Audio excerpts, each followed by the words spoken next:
pasa cuando jóvenes universitarios quieren llevar a la realidad las enseñanzas de sus profesores comunistas? Eso fue lo que sucedió con Pol Pot y los Jemeres Rojos. Bajo una promesa de bienestar, tomaron las riendas de un país, pero a su paso solo dejaron muerte y destrucción. Ese país fue Camboya. Y el régimen de terror de Pol Pot duró desde el 25 de octubre de 1976 hasta el 7 de enero de 1979. 3 años, 8 meses y 20 días. Esos son los números marcados en los sobrevivientes de las masacres productos de la ingeniería social en Camboya. Ese fue el tiempo en el cual la población de Camboya estuvo sometida bajo el dominio de los Jemeres Rojos. Durante ese tiempo se produjo el exterminio de cerca de 2 millones de personas de un total de 8 millones. Aproximadamente el 25% de la población tuvo que morir, como el precio que exigía el Partido Comunista para poder erradicar cualquier vestigio de capitalismo y burguesía y así poder refundar las sociedades de cero. El dictador genocida Pol Pot, como todo comunista o socialista, que son buenos para las propagandas, denominó a Camboya la Kampuchea democrática. Además, instauró en Camboya un partido único, guiado por el marxismo-leninismo, también influenciado por el maoísmo. Algo similar a la propuesta que tuvo Abimael Guzmán en el Perú. Y es que esa ideología marxista-leninista que conoció Pol Pot cuando fue a Francia a seguir estudios superiores, que por cierto no terminó, lo convirtió en un ser despiadado. Y claro, en Francia tú te puedes dar el lujo de hablar de ideas socialistas que pueden ser atractivas para jóvenes ilusos, mientras toman una copa de vino en la comodidad de un campus universitario o un restaurante de lujo. Pero en la realidad, esas ideas se convierten en sentencia de muerte y desolación para todo un pueblo, y en este caso lo fue para Camboya. Los líderes de los Jemeres Rojos estudiaron en Francia durante los años 50, con la premisa de la violencia necesaria para poder implementar el comunismo. La idea de Pol Pot cuando estuvo en el poder fue la siguiente. Primero, asesinar a las personas que tenían algún tipo de relación con la monarquía, la religión, los intelectuales, como profesores, doctores, ingenieros. ¿Cómo hacían para reconocer a un intelectual a la vista? Si usaban lentes, era un indicio. Ese intelectual tenía más probabilidades de evitar ser ejecutado si renunciaba a usar lentes y a sus libros. Y además, también se asesinaba a las personas que no estaban de acuerdo con él y su gobierno. A todos ellos los consideraba parte de la estructura capitalista que debía ser eliminada. Luego uniformizó a todos los ciudadanos restantes, porque de eso se trataba la igualdad que debían tener las personas.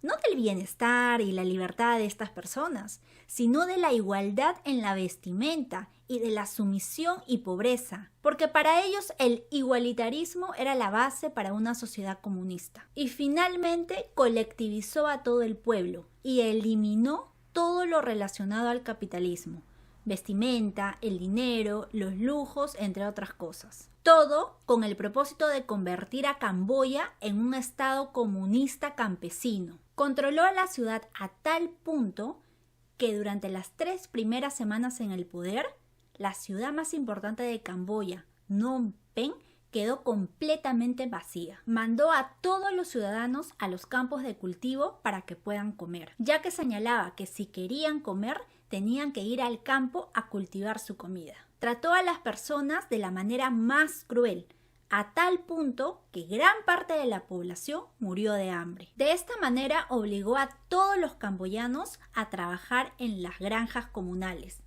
Claro, a excepción de la cúpula de su gobierno. Porque en el comunismo, el gobierno totalitario, con la falsa promesa de igualar a la población, no les dice que igualar equivale a someter a las personas a la misma miseria y pobreza. Y como señala el historiador Paul Johnson, es notable que mientras este grupo de ideólogos predicaba las virtudes de la vida rural, ninguno hubiese realizado trabajos manuales o tuviese la más mínima experiencia en la creación de riqueza. A semejanza de Lenin, eran intelectuales puros. Eso posiblemente les haga recordar a los líderes socialistas que tienen en sus países. No importa del país que seas, te habrás dado cuenta de eso. Ellos quieren ser los líderes, los agentes de cambio y realizar sus experimentos retorcidos con los individuos del pueblo. Johnson también nos cuenta cómo asesinaron a un docente que desobedeció las órdenes de los Jemeres Rojos. Había una orden de que los docentes enseñaran únicamente el trabajo de la tierra. Tang Samai desobedeció esa orden y fue condenado a morir ahorcado por sus propios alumnos que tenían entre 8 a 10 años, quienes tuvieron que realizar la ejecución mientras gritaban «Maestro incapaz». Las atrocidades que cometieron Pol Pot y los Jemeres Rojos fueron varias. Mataron a personas a golpes para ahorrar munición, porque como no tenían industria, no podían fabricar armamentos ni balas. Kang Gekaup, también conocido como Dach, jefe de prisión dentro del régimen de Pol Pot, que antes había sido profesor de matemáticas, durante su juicio en 2009 aceptó la responsabilidad de haber ordenado el asesinato de niños. En cuanto a las ejecuciones de niños y adolescentes, dijo: «Fue realizado por mis subordinados.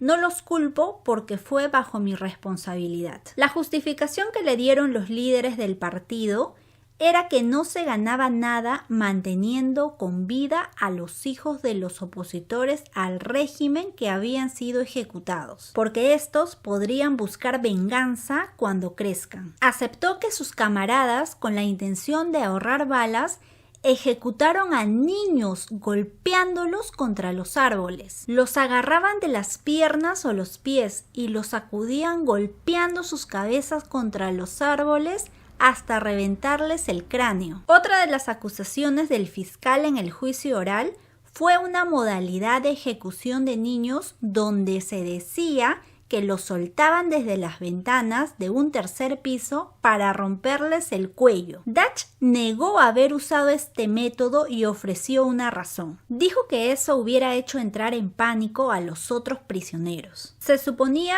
que se debía ocultar a los prisioneros su destino de ser asesinados, con tal de que colabore. Yo sé que hay gente terca que se cierra ante la evidencia y salen con excusas tipo «y Estados Unidos es explotador, ¿y qué pasa con los niños que mueren en el África?». Pero si se ponen a analizar, no hay nexo de causalidad. Es como decir que porque tú comes en este momento, el niño de África no come. O también salen con esta confrontación de que si existe un rico es porque alguien es pobre. Sin embargo, en el caso de Pol Pot sí hay nexo de causalidad, porque mandó a matar personas, tuvo el control directo sobre la vida de estas personas, decidió qué hacer con el proyecto de vida de estas personas. ¿Entienden lo que quiero decir? Es como si a partir de mañana yo decidiera sobre tu vida. Y si te niegas a obedecer, podría mandar a ejecutarte. En este caso, cerca de 2 millones de vidas fueron apagadas por este gobierno comunista liderado por Pol Pot,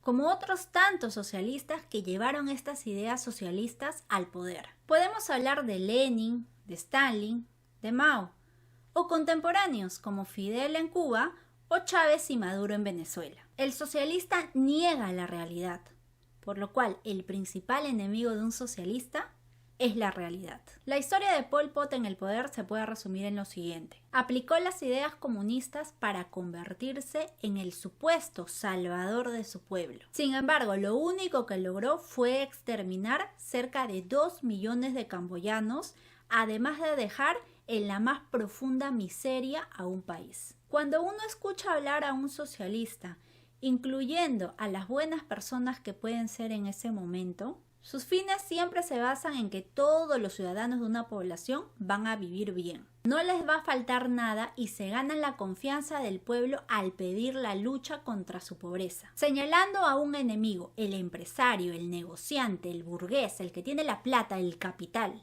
De esta manera exacerba el resentimiento y la envidia que tienen algunas personas buscando atraerlas para su causa. Pero cuando están en el poder son crueles y despiadados.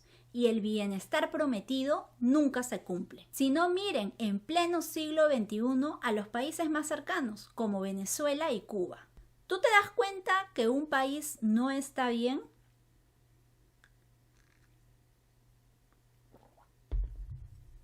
Cuando su población escapa, huye de su propio país. El socialismo solo te ofrece igualdad en la miseria, a menos que seas parte de la cúpula del partido.